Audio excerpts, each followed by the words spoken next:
Welcome to Syntax. Today we have the State of React 2023. This is a survey from the folks behind State of Everything, probably State of JS you're familiar with. But they also do a whole bunch of surveys in different areas, HTML, GraphQL. Today we got the results of the State of React, which I thought was super interesting. A lot of you are React developers. A lot of you have touched React at some point in your career. And I feel like there's a lot changing in React world right now. And I feel like this will give us a good temperature as to where everything's at with the React world right now. So we're going to dive on into that. With me is Scott Talinsky. How you doing today, Scott? Oh, I'm doing good, man. Doing real good. Just had a bunch of family over, so you know how that you're getting your space back after a family visit, but it was a lot of fun. We had a whole week. The kids had their cousins and stuff, so it was just like a wild house for a little bit, and it back in the flow of things. Yeah, that's good. Yeah, we're about to do that next week, we're recording on a Monday right now, which is usually what we don't do, but we're gonna do that with all the cousins next week ourselves. So excited for that.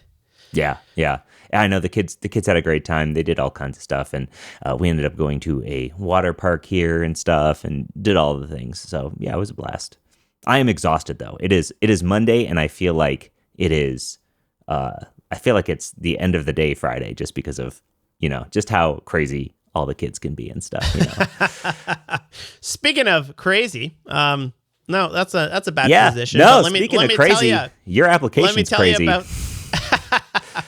Let me tell you about Sentry. If you're writing React, whether it's Next.js or whether it's just straight up React, your own React that's self-cooked, or whether you're using Redux or have error boundaries, Sentry has the best support for all the different ways to integrate React, and it is fantastic. They have a massive SDK team, always looking on that, and they're actually always pushing React themselves for better error boundaries, better ways to catch errors, better ways to rehydrate everything. So you're going to want to throw Sentry in your next React project. Check it out at sentry.io/syntax. Nice. Yeah. So we're going to be talking today about the state of React.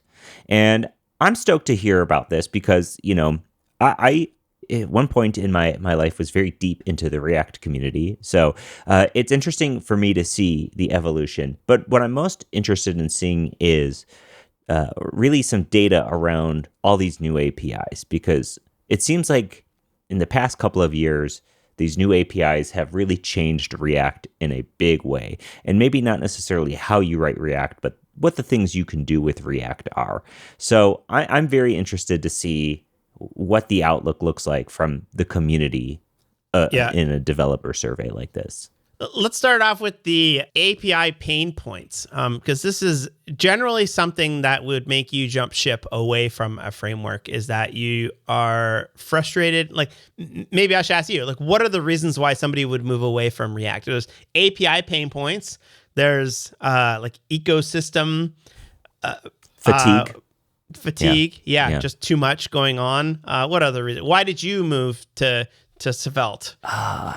Browser standards, or Svelte is a little bit more simple. Browser standards, just the general complexity of needing to do things. State form management, form management was a big one. Forms are endlessly easier. Not even just the form tag, but like binding state for a form makes working with forms so much nicer than the on-change business that I just remember writing 1,000 on-change events for form elements, and then that forces you into using a library. That library brings on a whole host of dependencies. Next thing you know, you're loading a ton of stuff that you don't actually need just to save yourself the time of doing some on-change events. So for me, I think those types of things, simplicity, foot guns, there's a number of foot guns, performance foot guns, like needing to use memo or use callback. So I can think of a host of things if I were to list my biggest pain points. And oddly enough, the first biggest pain point on here is one that I felt like I didn't have to use that much in React, but every time I did use it, I regretted the fact that I had to use it, and that was forwardRef.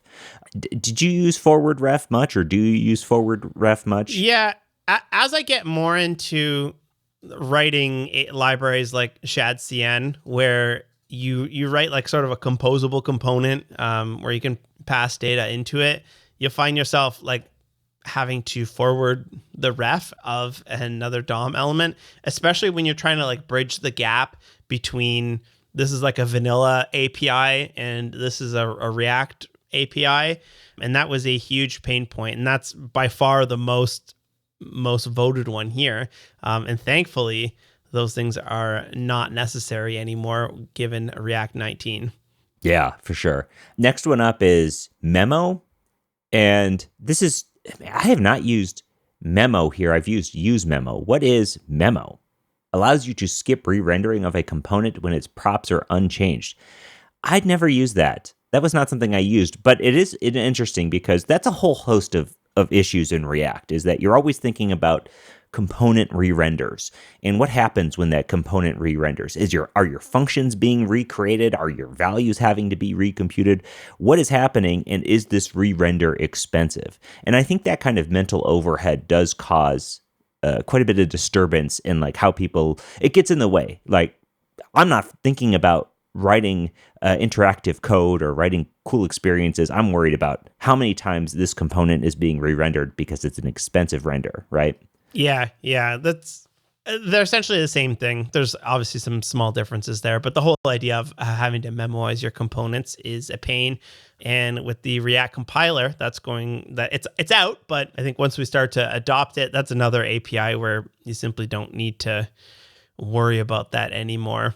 The third one is the context API, which if you break it down, it breaks it down into the API itself and excessive re-renderings. Mm-hmm. That's another really annoying one. And I don't think that is solved with we asked Tim when he came on, I don't think that's solved with the compiler, but having to like guess where you want to put your context provider so that you don't put it too high and it doesn't give you too many re-renderings down the tree. I much prefer the Svelte in that way, where you can simply just import your data store and not have to worry about that type of thing. Yeah. Next up is one that like really, I think hits a lot of developers at some point in their career. Google, why is this running twice? And this is StrictMode, which in React world, StrictMode, I couldn't even tell you what it does beyond the fact that it made me Google, why is this running twice? What does StrictMode do, Wes?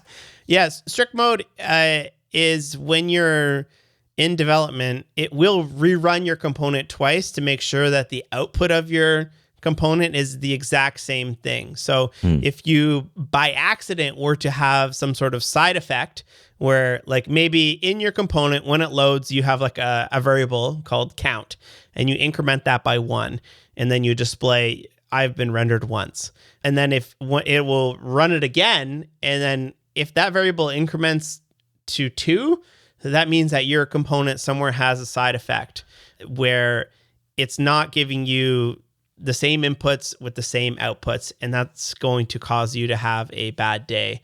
And it's also React is going to have to re-render everything for you. So StrictMode will run your components twice. It's a little bit annoying in development because your console logs will show up twice in the thing, and it's annoying, really confusing. Yeah. I kind of wish there's got to be a better way around that type of thing where you're not just blasting console log twice. I know. You know what is one of the number 9 on this list, Wes, is double rendering. So I feel like that's the folks who don't know that it's StrictMode causing the double rendering.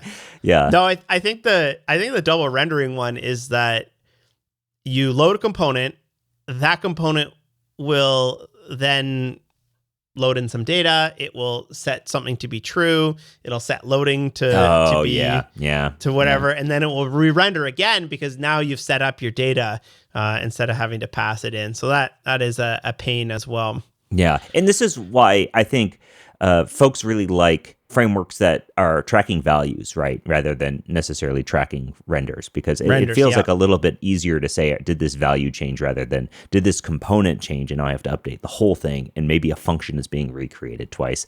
Not surprising, state management number 7, I'm surprised it's not higher up. State management, there are a lot of great state management libraries out there. Jack Harrington even has a little thing where it's his pick is ZooStand, and I'm going to give myself some props out here. I talked about ZooStand on Syntax in 2020, so about 4 years ago, I was up on ZooStand because it is, in my mind, the cleanest way to write state in React. And and it's funny, when Recoil and all those came out, I was just like, man, why aren't people talking more about ZooStand and their suite of state management libraries?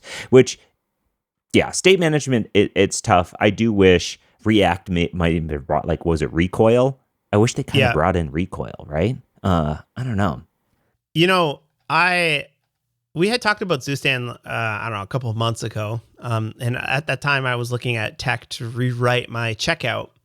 And my course websites are all vanilla JavaScript.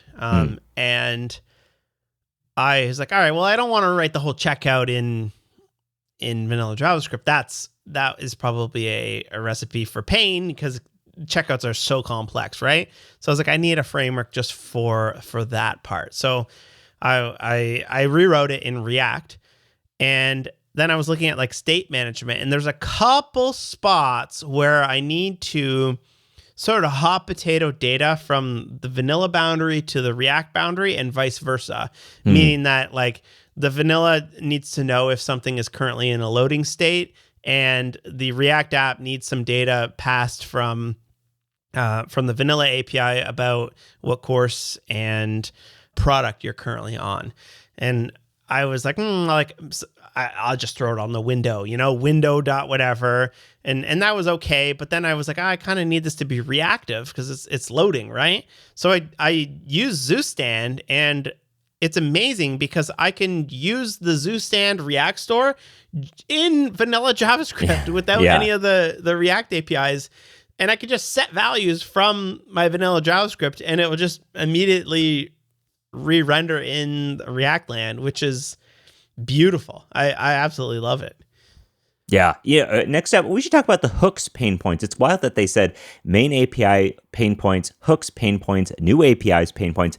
They have 3 sections of pain points for React in here. It's kind of wild. useEffect being number one, obviously. useEffect, I think, causes a lot of people who aren't familiar with how this stuff works to be, potentially getting themselves into a situation where either their code isn't re-rendering when they would expect it to, or it's rendering too many times when they're not expecting it to, just because of the whole dependency array thing. And that's where that's where compiled languages really come in handy, because you don't have to have a dependency array. It can know which variables are changing. So dependency arrays, useEffect, those are very much in the same regard. And like all of these are really, except for state management, when you get down to number 5, that's where it kind of changes. But 1 through 4, useEffect, dependency array, use callback, and use memo are all about controlling how when things re-render, what kind of implications that has. So either reducing re-renders or reducing data creation on re-renders or function recreation on re-renders. All right. Should we move to libraries? Yeah. Oh, actually, let's talk about really quick the new API pain points, and then we can get off of pain points, because we don't want to talk about pain for the entire episode. React Server Components is number 1, and I think that is like not a surprise to me, despite the fact that I think the React Server Components API is really great. I just think folks looking at it are now having to like reevaluate their whole stack, and it feels it's a whole new thing to learn, and it's not just a new thing to learn; it's a whole new like thinking methodology, architecture. And honestly, I think that's why I was thinking the other day, like, why is like Quick not taking off as much as it should be? We had Mishko on the thing. It makes a whole lot of sense, but you don't hear a ton of people talking about using Quick. And it's because it requires a bit more of a thinking approach that's different than what you've done in the past, and B, it requires buy-in at a bit of a higher level. And React Server Components has both of those things as well. Not that they're bad. I think React Server Components will greatly improve and get rid of a lot of the pain points we were talking about earlier. You don't need state management. You don't need a lot of these useEffect hooks or anything like that. Between React Server Components, form actions, makes things a lot easier. However, you're going to have to learn them, and it's going to be a little bit annoying to there's a little bit of churn at that point. Yeah. And number 8 is Taint API. I'm going to say, I've never heard of the Taint API. And I got to say, they couldn't have come up with a different name for that. Nobody was like, let's reconsider the word taint for the Taint API. I feel like that's a little ridiculous. What is the Taint API? A taint object reference, taint unique value. I'm translating the docs for the Taint API into Chinese. I'm thinking of the deep meaning of the word taint. The explanation taint is to damage or spoil the quality. Yeah. I don't know. That's interesting. I'd never heard of that before. So I saw that and I was like, what the hell? Yeah, let's move on to libraries so we can get off the pain points. It's enough pain for this episode. Because I've been tainted. Yes, using React certainly isn't all about pain, as a lot of people are extremely productive with React. So let's take a look at the sentiment for libraries, experience, and sentiment. That's interesting. The library experience and sentiment, we're looking at the sentiment of this. So this is really how people feel, either positive, negative, or neutral, haven't tried it on various things. What stands out to you here, Wes? All right, so I'm working on sentiment and sorting by the most positive. Use state, which is a bit odd, but I guess like that's a library in itself, maybe, use state. So Next.js has the most popular sentiment, probably because it's the largest, although it does have a pretty large negative as well. TanStack query coming in very closely behind. The TanStack stuff always blows me away, that one guy, or it's not just one guy anymore. But it came from one guy. Now it's a whole thing. Yeah, can make such a big difference. It's so beloved because you can see the 44% of respondents have used it, and such a tiny percent of people dislike it compared to the Next.js thing, where it's like nearly the same amount of people have used it, but they have a much higher dislike ratio. Not to say that that means Next.js is bad. What I'm saying here is that TanStack query is just beloved. Same with we got Zustan on here, and Astro pretty high. So it goes Remix, Astro, TRPC, React Aria, Redux, ShadCN, Jotai. Jotai? How do you say that? Yeah, Jotai. Jotai. Which, you want to explain what that is? Jotai is another state management library. I believe it's also from the folks that did Zustand, where like Zustand is a bit more like you're creating state outside of your component tree. Jotai is an atomic approach to global React state. So you could think about anytime you're having global state, you would probably reach for Jotai. Again, like I wonder if this is filling the space of recoil, where you're creating your micro states and macro states. Yeah, I never used Jotai, so I can't speak to a deep knowledge of this library, but I am aware of it. Yeah, Apollo client, there was a time, Wes, Apollo client number 16, where 24% of people responded positively, 57 have nothing, and 18% of people have a negative sentiment. There was a time when Apollo client was the show in town, right? So it's interesting to see that it's not only like kind of taking a big hit, like dislike ratio time, but it's also like in number 16 in the list of things that people are talking about. Yeah, and it's GraphQL, man. XState, which is like a much newer project, is just below it. And so it's crazy to think that feels like it's on the way down. Nothing against Apollo client. I used Apollo for a long time. It's just a whole ass project. It's a whole thing you gotta bring in. Yeah. I'm telling you that the reason why Apollo is going down is the same reason why GraphQL usage has gone down, is that people have realized, that's a lot of complexity. I don't need Whereas all that. Yeah. we swung so hard from, you have your database, you have your REST API, you have a GraphQL on top of it that has a bunch of resolvers to your database, and we swung so hard in the other direction to server component SQL statement directly at the top of the component, And you want to talk about relations there. Redux is just at number 21. And again, there was a time when every single app you did included Redux. And I think the reason why Redux, just like Apollo, has a higher negative, Redux has a 36% negative sentiment, which is insane to me because Redux is actually great. I always really enjoyed working in Redux. There was a lot of really interesting things about it, but it was way overly complex for the majority of things that people were trying to use it for. They were trying to use it for their blog or something like that. Yeah. Even like the syntax website would not need something like Redux. But the applications that needed something like Redux, which is by all means a very structured approach to your application state, Redux was a great fit for that, despite the fact that it was a lot of work to use. Man, that's wild. That is so many complex things after a couple years of usage just go all negative. And it's because we build these really hard, complex monsters that are fun at first because you're using new tech. But then if you really don't like focus on it, because like there's plenty of websites out there that use Redux as a very complex state management, but there's a lot of other websites that just made a mess of it. And now it's too hard to add stuff to it. And it's too hard to sort of maintain over the years. Yeah. My theory is that people who build really awesome, complex things were like, wow, Redux is great. Then people filter in and say, oh, so-and-so's using Redux. That means it's great. I need to use it. I use it. I find it difficult. I find it overkill for what I'm doing, because what I'm doing is a small thing compared to this great big old thing. Yeah. So what I'm looking for in this list is something that has a large, never heard of it, like a large, not a negative or a positive, but just kind of a middle, and a decently sized positive over negative, or at least similar. So like Redwood here, Redwood has probably the biggest middle, which is like not enough. People have heard of this, and then 12% positive. What else is in here? Create React app. No, React Aria has a good one too. It has a really low negative and a big middle. Where is that? It's number 9 on the list. So it has a good sized positive. So 30% positive, yes.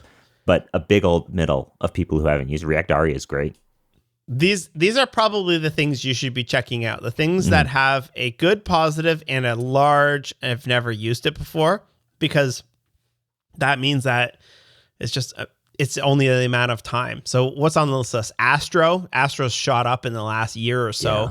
Tons of people are loving it, and likely time to check it on out. TRPC, same thing. ShadCN. What's the most negative? React Bootstrap, Create React App, Redux, Gatsby, and Ant Design. Mm-hmm. And MUI, that's Material UI and Ant Design. Why do people not like Ant Design? I don't know anything about it, to be honest. I never usually reach for any of these types of things, so. Yeah, it's just a way to... We've talked about Ant. Yeah, I wonder if it's just doing too much for folks. Yeah, I don't know. I have no idea what people don't like about it. If you're out there, you're using Ant Design and you feel negatively about it, let us know why. Leave a comment below. I'm interested to know what people don't like about it, because without that personal experience on things, you're only guessing, right? Yeah, I honestly think it might be like a lot of these UI frameworks that are so well used. Same with like, I bet that's why Material UI is on here. You just get so sick of seeing websites that look like that, even though like that's not the point of it. The point of these things are that you can customize them till the hills come home, and you can make these beautiful, reusable, accessible things. Sometimes when they come with really nice pre-made CSS, then everyone starts getting used to it. I bet we're gonna see that with ShadCN in a couple of years. Even though the whole point is that you customize it to your own likings. Mm-hmm. It looks so good by default that people just keep the defaults because that looks sick. Yeah, for sure. Component libraries. Component libraries, which we're really just talking about right now already. But here's like a focus section of component libraries. Surprising to me, because maybe I'm not as up in this world as I thought I was. Yeah. But MUI, what is it? Material? What is it stand for? Material UI. Yeah. Material UI is number 1 for the most people who have used Material UI out of all of these, which I would have said was different. I would have maybe said that, React Aria, which is last on the list, would be way higher in terms of usage. Yeah. I would have thought ShadCN would have been way higher in terms of usage. But Material, React, Bootstrap, Ant Design, Radix, Chakra, man, for me, this list feels inverted, because all of the ones that I have liked are at the bottom of this list in terms of as people have used. Wow, it's wild that so many people are using Material, and React Bootstrap blows my mind that many people are using it. Yeah. And I also like this because you can see what people are saying about why they don't like it. It's a modern day Bootstrap. TypeScript support is poor. Server component support is lots of bloat. Too bloated. There's no easy ways to use built-in customization. If you look at the website for React Bootstrap, it does not instill confidence to me that like this is a good-looking UI library. Like if you compare the React Bootstrap library or website to the Material even website, it's like, I don't know why I would pick React Bootstrap. Let's see.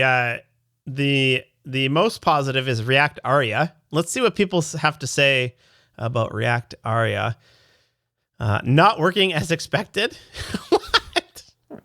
That sounds like a skill issue. Yeah. Accessibility stuff always piques my interest. Chakra does it already. Needs to be updated for React Server components. Really powerful, but the cost of being really boilerplatey. Interesting. Yeah, you can.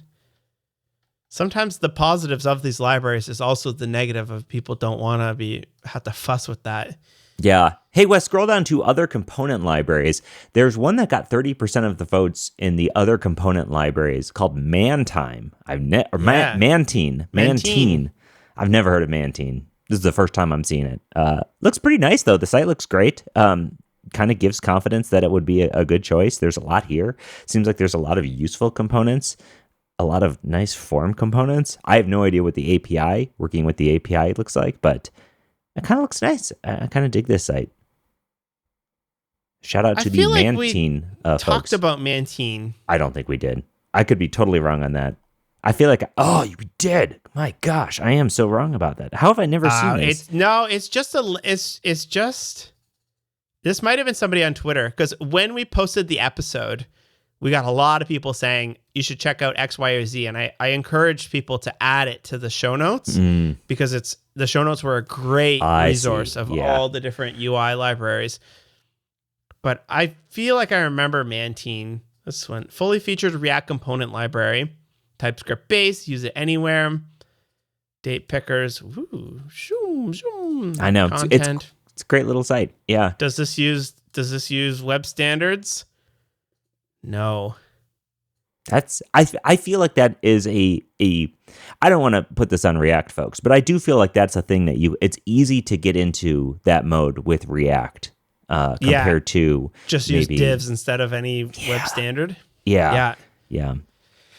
I also, because a lot of these UI libraries, like we talked to the Shoelace guys about this, is that the Shoelace is trying to be built as a modern version that's using all these web standards and having to polyfill them where they don't exist. Mm-hmm. So I think that the next generation of these libraries will use them. But yeah, like that details has been around. What did you tell me last time? 2011, the details element has been along. At least use the details tag. Details and summary. It's there for you, folks. The only downside to using details is that it's hard to animate. But accordions, I don't know. Sometimes I feel like, yes, accordions are better when they animate, and it's not impossible with the details element. It's trivial to build even like a web animations API slider with the accordions element or details element. But yeah, it's been in Chrome since 2011, Chrome version 12, pretty much since the launch of Chrome. Isn't details like you can't open multiple at the same time? Nope. You can have as many as you want, or you can put it in the exclusion mode where only one can be open at a time. What's so the you can tag choose. For that? Ooh. Details. I have it in my demos, Talin.ski demos. I can tell you exclusive. The tag is, so what you do, Wes, is on details, you give it a name. So if you have a details, you give it a name, and then you give another one with the same name, then only one of those can be open at the same time. Okay. Yeah. I like it.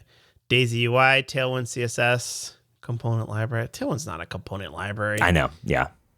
Animation, Framer Motion coming in at number 1, React Spring number 2, React Motion. There's not CSS is not on here. None. Oh no, I guess that's yes.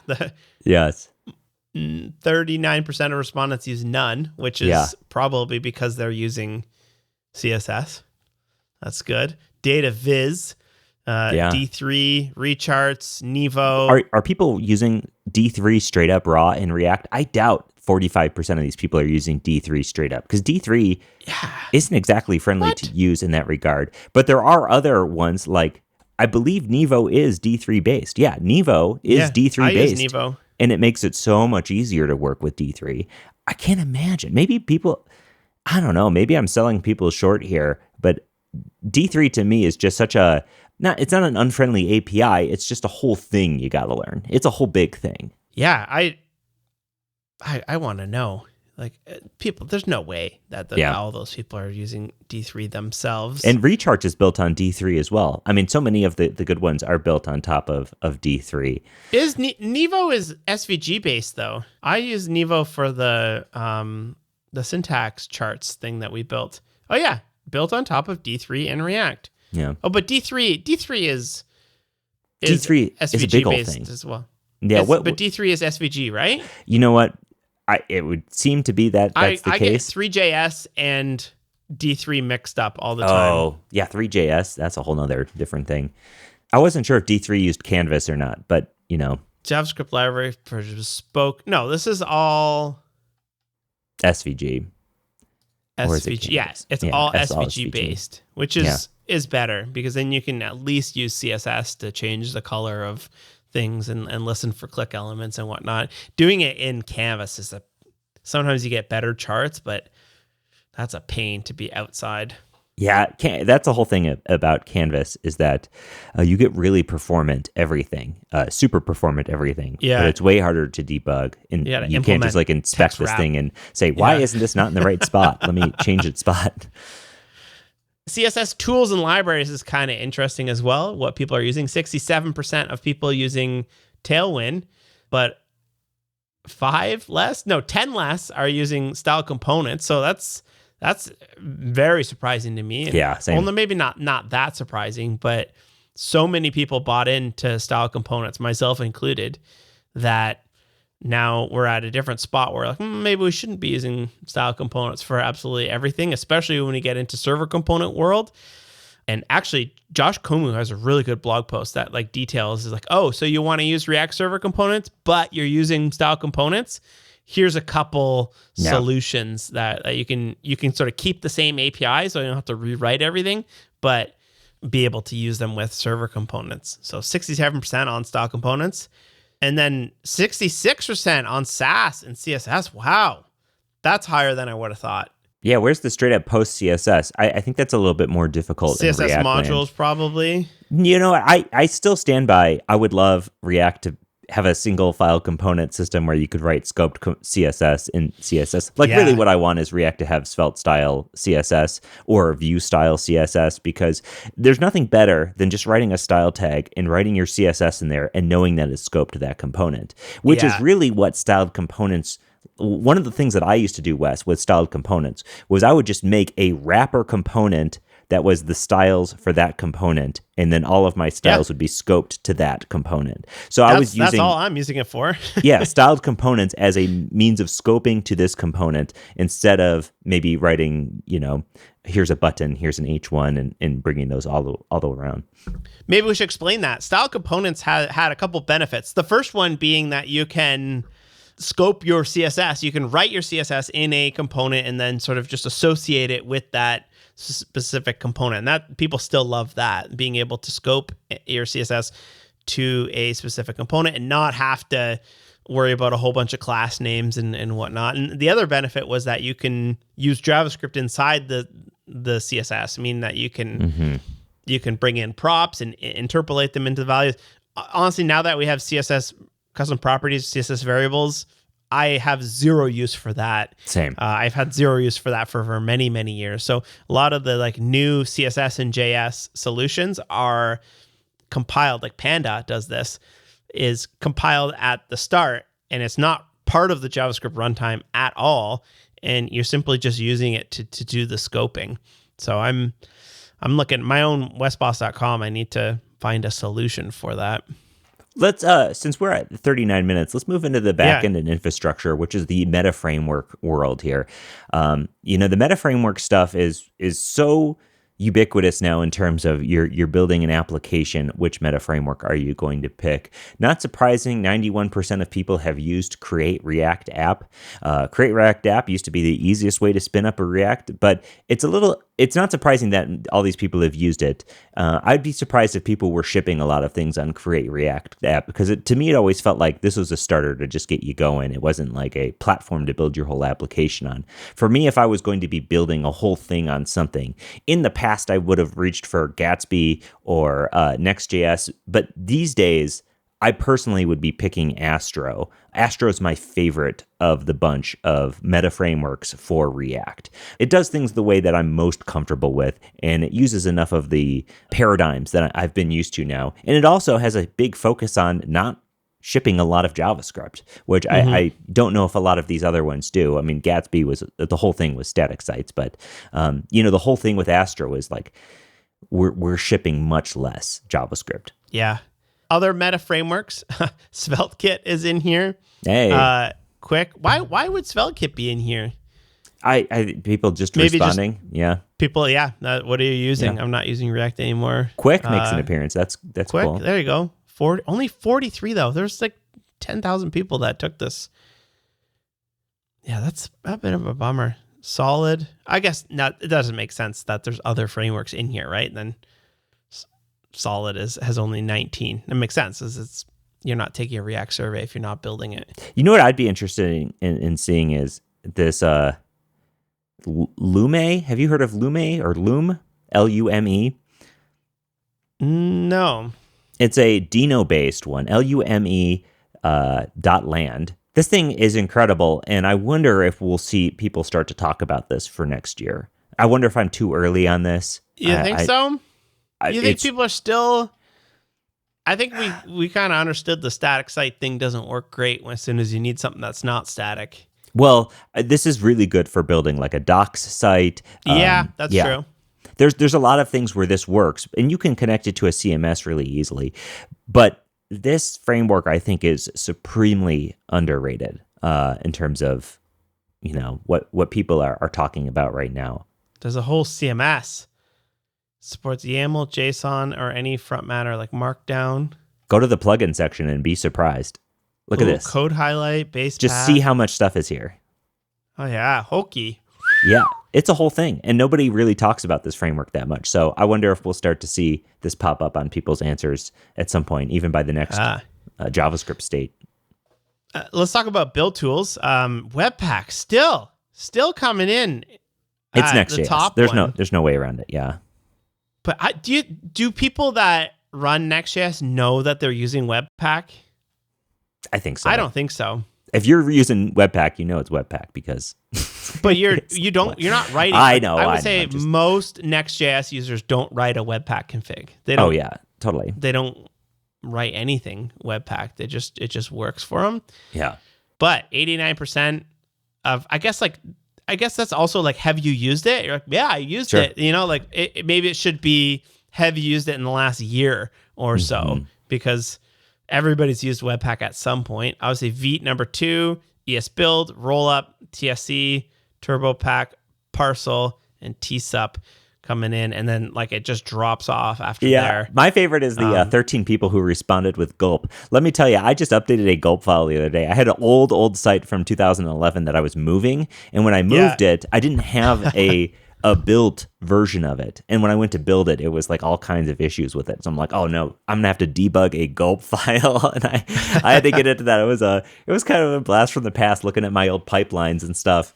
That was the best. Yeah. It's so funny. I loved Gulp for many, many years. And then until Vite came along, I didn't have that same love for anything else. It was a couple of dark years. Oh, hosting. This is kind of interesting. Where do you host your React applications? We got Vercel, AWS, GitHub Pages, Netlify, Heroku. Heroku, damn. I know. Heroku has half the respondents of Vercel, which I would say is way more than I would have thought. Way more, yeah. In 2024. If this poll was in 2015, okay. Yeah. Everybody's on Heroku, but DigitalOcean being so low is surprising to me. Because DigitalOcean was the place. Yeah. Yeah. Cloudflare. It makes sense. Number 7 is Cloudflare. So Cloudflare's under Netlify, Heroku, Azure. My prediction for 2024 and beyond is that Hetzner will go from 16 to top 10. Top 10? Meaning that Hetzner would beat out Fly.io. That's reasonable. Render. I don't know. All right, well, we'll come back in a year, folks. I know I could be totally wrong on that. I think once people really find out about how fast and cheap those servers are, I think more people will move over. It is cheap, folks. Oh, look at this. Other services. Number 1, Firebase. Half of the people have used it. Prisma, number 2. 40% of people have used it. Number 3, Sentry. Sentry.io /syntax. Check it out. Redis, Supabase, PlanetScale, Upstash. Drizzle coming in at number 8. Just 46 people, though. Yeah, which is crazy. Drizzle's really well liked by the people who use it. But, ORMs are a big commitment. It's just something you're picking at the start of your project. And to take on a new ORM to an existing project would be very, very difficult. Oh, here, don't look at backend languages. I'm going to ask you to guess. Ready? What's the number 1? Give me top 5 backend languages. Okay, if you have it pulled up on the screen, I'm going to pull my microphone like this. Turn around. Yeah, you show us your sweet T-shirt from the back. Oh, yeah. This is the best. Yeah. Here we go. All right. So, backend languages. Number 1, Node.js. That's not a language. JavaScript. All right, this is like programming languages. Yes. JavaScript number 2. For React apps? No, for backend languages. I know, but this is like a React survey. Yeah. So people are writing React apps with JavaScript as number 2. JavaScript as a backend. That's surprising to me. Not that they aren't using it. You're going to be mad at the first one. I'm going to be mad at it? Yeah. You're going to say, "Come on, that's JavaScript." Oh, is it TypeScript? Yes. Oh.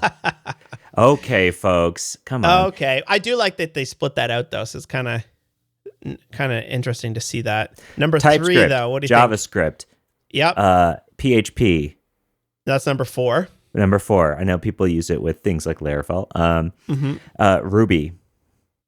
Number 8 is Ruby. Wow. Okay. Python. Python number 3. That's number 3. Good. So you have the top 4. The 5th one. Go. That's 6. Rust. That is 9. Yeah, I at that point I was just working with it because I can't imagine. Yeah. So number 5 is .NET, which we just got a question asking us to do a show on .NET. So I never think of .NET. It never comes up in my brain. It just does not exist in there. So sorry, .NET folks. I know you're out there. Yeah. Those Dell Latitudes got to run something. This is my personal bias. Yeah. Top 10 state management libraries that are using. Number 1, useState, obviously the biggest one. Zustan, Jotai. You just told me how to say that. Jotai. Yeah, Jotai. Redux, XState, or Redux Toolkit. Batteries included set for efficient Redux development. I don't think I've ever heard of Redux Toolkit. It's been around. Yeah, nothing new. Oh, man. It's been around since the days of Redux. 6, but 4 is Redux Toolkit. We get XState, Recoil, and MobX. So most people not happy with any of the state management libraries, though. It's not surprising. Yeah. Yeah. Let's see the top data loading. Fetch. Tanstack Query, by far coming above Fetch. Then TRPC, SWR. SWR was the one Next.js was pushing for quite a while. Is that true? I believe so. Yes. I haven't heard too much about that. I think Vercel uses it. Stale while revalidate. People like Tanstack Query the most. Tools, testing libraries. What do you think about this? Jest still coming in number 1. Yeah. React testing library, or just testing library from Kenzie Dodds coming in number 2. Storybook, Cypress, Playwright, VTest. Yeah, that all makes sense in terms of usage to me. My favorite of the bunch are The end-to-end ones where you have like Cypress or Playwright are my favorite. VTest is great because it just works with ESM-based sites. Jest, I found was like, it might be different in a Next.js world, but when you get into like Vite-style websites, I found Jest to be awful to work in, so... React renderers. Oh, this is cool. Where are you rendering your React? Cool. React DOM, the web, like probably the most popular. So no surprise that React Native is number 2. It is surprising that it's for Android is number 1. I guess that's not surprising considering the usage of Android, but the fact that they broke it out between Android and iOS. Yeah, I know a lot of people are shipping both. But this is developers though. So more people are building for React Native for Android than iOS. Yeah, and the thing about that is it is tough to write an app that works on both of those with the same code base because there is definitely Android-specific things. So you end up writing either one or the other or have a both with a bunch of extra components.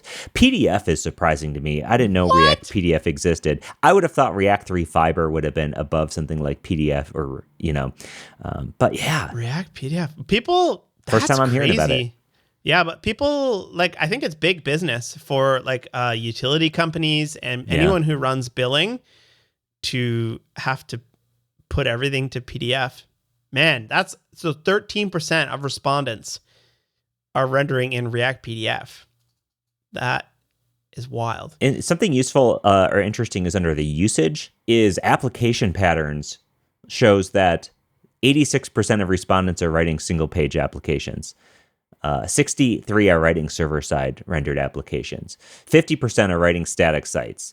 29% static generation. So if you're out there and you're thinking like everybody is server-side rendering everything, it doesn't seem to be the case. I do think there's a time and a place for everything. Yeah. So and the static site is way higher. I just said something about the Dino one. Of how no one's writing static sites anymore. Obviously wrong, 50%. I just launched a static site. Talent.ski is a static site. And then my font generator or type scale generator, static site. I've been using static sites, yeah. Mm-hmm. My Gatsby site is static, and I wish it wasn't. I'm hitting pain points on it. Multi-page application, 27. MPA is like your typical... website, yeah. Full-page reload. It would make sense that is lower than that because who's writing React and then also... people do write React on multi-page applications and they just use it for parts of the website, But yeah. It makes sense that's low. That's probably lower than it actually is because it's a React survey. Word. Well, is there anything else interesting in this that you wanted to hit before we got out of here? I think maybe the React versions is kind of interesting.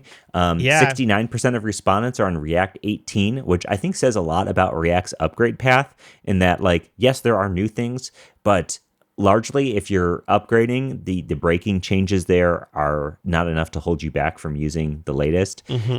So to me, that's interesting, at least that even if you're on newer versions of React, that doesn't necessarily mean you're having to use all the new stuff to just have it working. I think that's good. Last thing. Yeah. Number 1 podcast, Syntax. Thanks everybody for continuing to vote for us. We appreciate you. But that is the State of React 2023. Hopefully it gives you a good glimpse into what the industry looks like right now. I find that super interesting. Should we get into some sick picks? Let's get into some sick picks. Oh, I'm going to go get mine. 1 sec. Okay.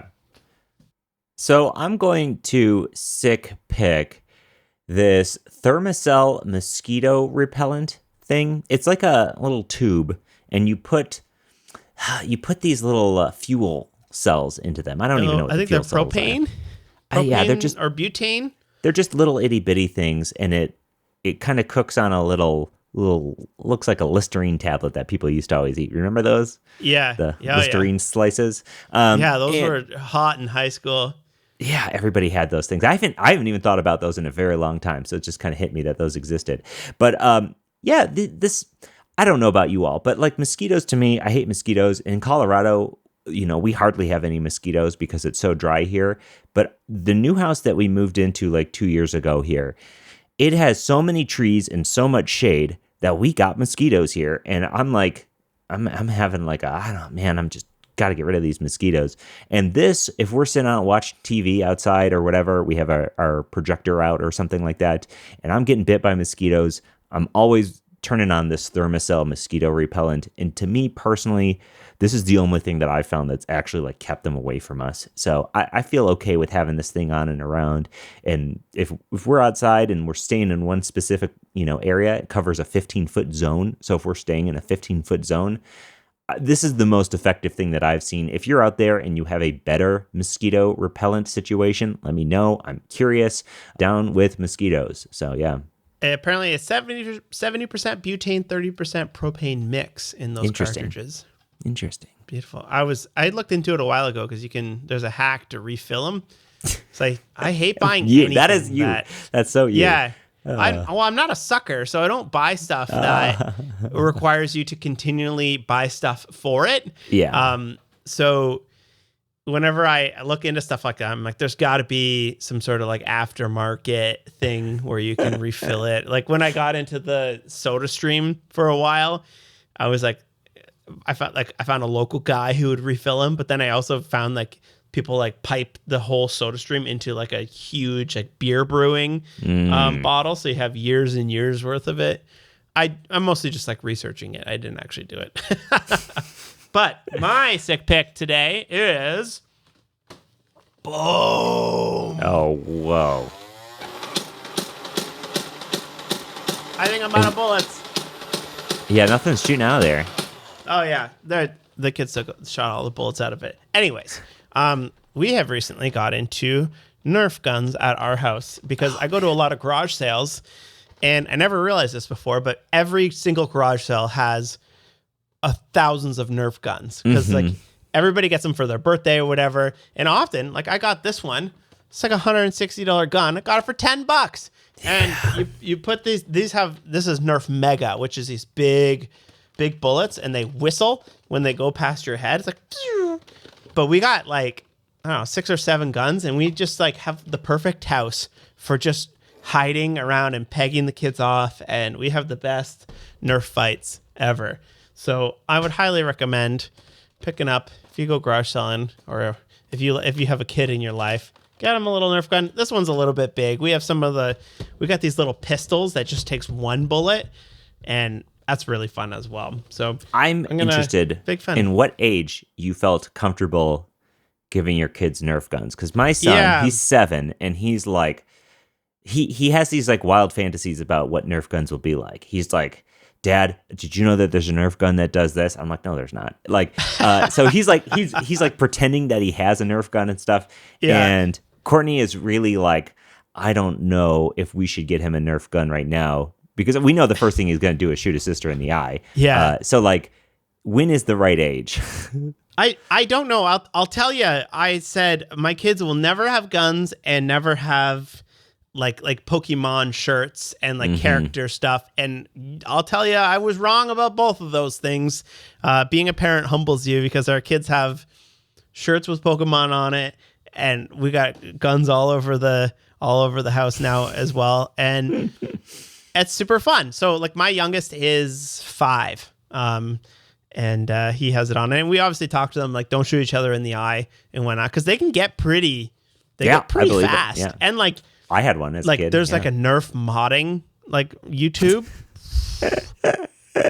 Wild. Nerf YouTube is don't go down that rabbit hole. But I don't know. Feel like it's good. And we bring them to the cottage as well. The biggest thing is like you have to tell them like, if you don't pick the bullets up, if you leave them around the house, it all goes in the garbage. We're gonna sell it all. We're gonna get rid of it because otherwise you leave these bullets. Like half the part of playing Nerf is like sitting there reloading it and whatnot. That's why this one's fun, because you can. I think it fits like, I don't know, 24 or something like that. Yeah, I have a lot of fond memories of playing with the Nerf guns as a kid. So yeah. Super fun. Like I was trying to think like, what age I had a slingshot when I was pretty young, and I would like put rocks in it.